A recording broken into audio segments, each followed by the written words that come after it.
Okay, so quick video just popped up on Reddit, and it's a common-ish issue when people are learning IVs or people that have been using IVs forever, as to why veins blow, right?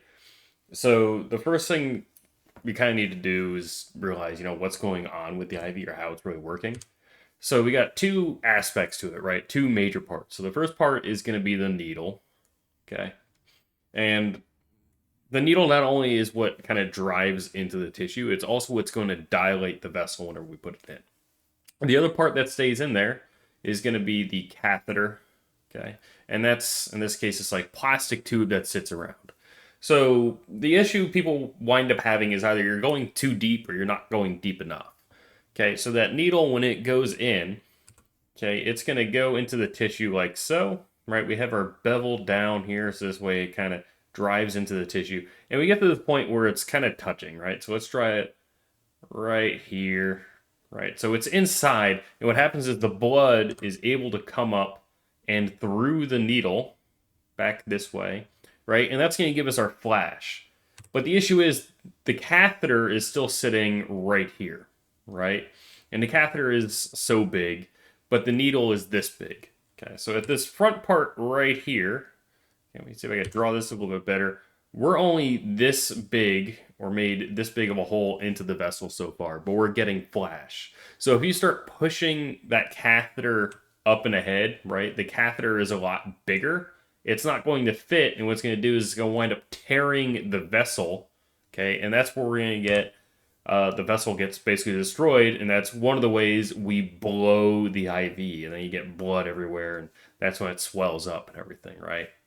The other option is you do what you're supposed to do, which is you get that initial flash, okay, and then you keep going, but you wind up going too far. Okay, so then in that case, we're down here, right? We have our needle like so, and we've gone through the vessel. Now, if we start trying to advance, right, it's obviously not going to go into the vessel, it's going to try to go to the other side. But before that, this is the case where you wind up getting, the initial flash, you go a little bit further, and then you see that, it starts blowing out, right? And you get all that blood everywhere here as it kind of bleeds up and around and comes back here. This is salvageable. Okay, so if this is the case, you're salvageable. In this first one, you can also potentially salvage it, but you have some more issues. So how do we fix this? Okay, so in the case of we haven't gone deep enough, right? We started pushing the catheter, and that's where we get that blow. What we can do is just advance that needle a little bit more. Okay, so we get that needle down really into the lumen where we're supposed to be, and we have already dilated because of the vessel trauma, but we're able to get the catheter down in here at this point. And then as you thread it off, right, you push that down forward. That's when the catheter should hopefully wind up in here inside the vessel, inside the lumen. You're still going to have bleeding, okay, so you're going to have to put some pressure. And this doesn't always work, but doing that kind of push shove method of pushing the needle a little bit deeper and then trying to advance the catheter so you're not getting a bunch of resistance can work sometimes. If you do meet resistance at any point when you're trying to advance that catheter, it's probably because you're running into this issue where you're not deep enough into it.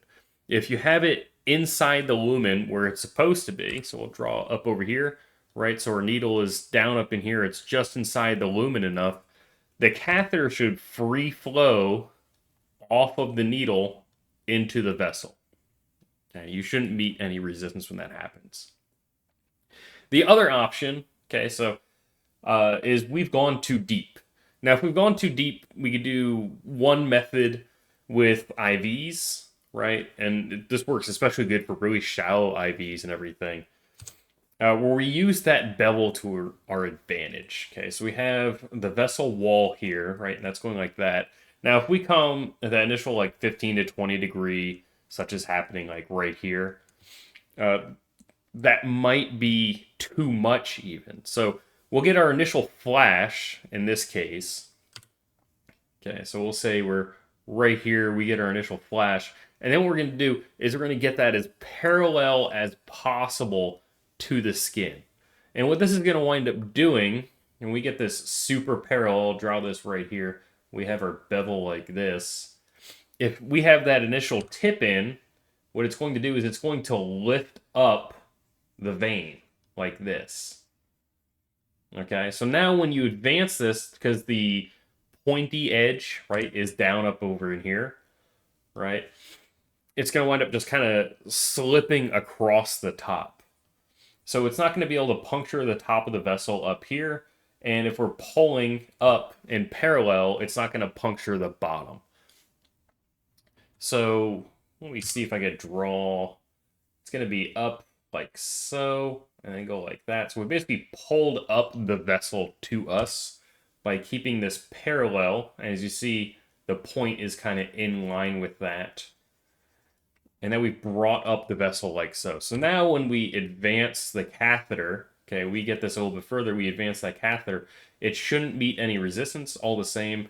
And we've made this shallow vein that we might have poked through because it might have been too much for that needle, able to take that catheter. And that's what we do in this case for this one down here, right? Is we would pull back just slightly, bring the needle as parallel to the skin as you can, and then lift directly up. Okay? So we're pulling this back very, very slightly. Very, very slightly. And then going parallel and lifting up. And what we should do is we should lift that vessel. And what happens at that point is you can pull back very, very slightly. We're talking about like 1 to 2 millimeters at a time. And eventually, because it's going to let off this edge, right? So we were initially like this, right? So we've lifted up the vessel and it just had that little poke out there. Once it comes up into here, okay, and it comes into the lumen, this bottom part is going to let off this edge down here. And you'll feel it feels like a click, right? You're going to feel that release. And then that's when you know you're inside the lumen, and that's the point you can finally advance your catheter. Hold some pressure there. If this is a difficult access, you can do this. Preferably just go to a different access. But it's something you could potentially do to save what you originally thought was a bad vein or a bad access, right? Or you were just messing up or something. And if you get on top of this fast enough, you identify which one you were doing, you can potentially save that IV and not have to re-stick this patient or subject them the more tissue trauma.